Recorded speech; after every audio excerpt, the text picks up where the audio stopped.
Chapter 18, Story. English was Eric's last class, the happy period at the end of the day's long sentence. But when Mr. Schofield heard a few boys joking about Mr. Floyd's presentation earlier in the day, he snapped, "You think it's funny?" "Kind of, a little bit," one boy demurred. It was fun, Mr. Schofield. We even played Jeopardy!" "Jeopardy? Jeopardy? This isn't a game!" He snapped, a piece of chalk in half. It echoed like a gunshot. "Put away that snack, Emily," he demanded. Everyone's desk cleared. No talking. Eyes on me. "Why are you being such a grouch, Mr. Schofield?" Emily asked. "We haven't done anything." Mr. Schofield turned and strode to the chalkboard. He wrote hastily, the chalk clicking against the board. "We do what we're told." He read the words in a slow, loud voice. "We do what we're told." A few kids grumbled. Mr. Schofield replied sharply, "I'm not asking for your cooperation. It's a requirement. Is that understood?" His face reddened. The vein in his forehead flared. It was the first time Eric had seen Mr. Schofield as so angry. The class responded with silence. Mr. Schofield wiped the chalk dust off his hands. He launched into a story.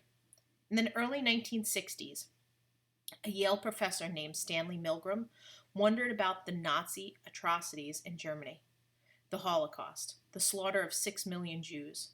How was it, Milgram wondered, that these German soldiers could have participated in such unspeakable acts? Someone had to light the ovens. Someone had to stand by and watch it happen. How could these ordinary men and women have allowed this to go on? So Milgram set up an experiment. He recruited 40 volunteers. They were average, everyday people like you or me. Eric's eyes roamed around the room. A few kids had their heads on their desks, but overall they seemed to be listening, even Mary. The volunteers, Schofield explained, were brought to a laboratory where they met a distinguished-looking scientist in a white lab coat. One by one, each volunteer met a man whom he or she believed to be middle-aged accountant.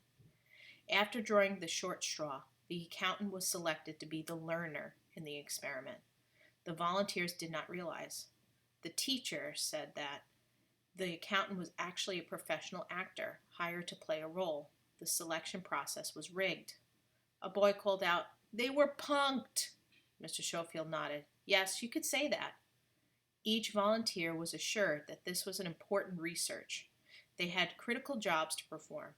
The accountant/actor was taken into an adjacent room, where he hooked up with wires to a large electrical generator. The scientist in the lab coat then asked the man a series of questions. If he replied incorrectly, the volunteer was instructed to flip a switch, delivering an electric shock to the accountant. "Here's where it gets interesting," said Mr. Schofield. "Finally," Mary joked. The class laughed, but quickly grew quiet. They were already curious.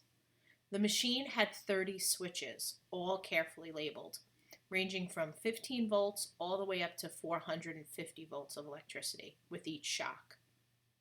Mr. Schofield said, "The volunteer was told to increase the voltage. The switches were not actually connected to the electrical generator, but the volunteers did not realize that. As the experiment progressed, the accountant began to moan in pain, then scream, then frantically pound the walls. He begged and pleaded for them to stop the experiment. Hearing this, 14 out of 40 volunteers refused to continue, but 26 others ignored the cries and completed the experiment. They delivered all 30 shocks, all the way to the maximum level."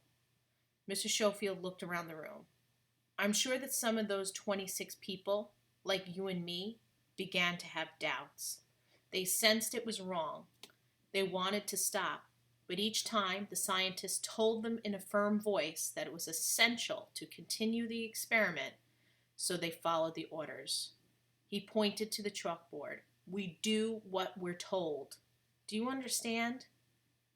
The class remained silent, thinking it through, not really getting it. Some watched the clock, began to gather books. The bell was about to sound. "Think for yourself," Mr. Schofield urged his students. His eyes seemed to linger on Mary. "It doesn't matter what other people do. You have to look into your own heart." "What's this got to do with us?" a boy asked. Everything, the teacher answered. It's about having the courage to do the right thing. The bell rang. Eric grabbed his books and headed for the door. Mr. Schofield pointed to a photograph of Martin Luther King Jr. that had been tacked to the bulletin board. King called it the appalling silence. Schofield was on his feet now, still teaching even after the bell, still declaiming quotes. In the end, we remember not the words of our enemies, but the silence of our friends. Strange guy, that Schofield, a little hyper sometimes. But the image stuck in Eric's head like a dart to the wall. A man attached to wires, pounding on walls, pleading, "Stop, somebody please, make them stop." It was hard to pretend that the wires were not, in some strange, inexplicable way, connected to him.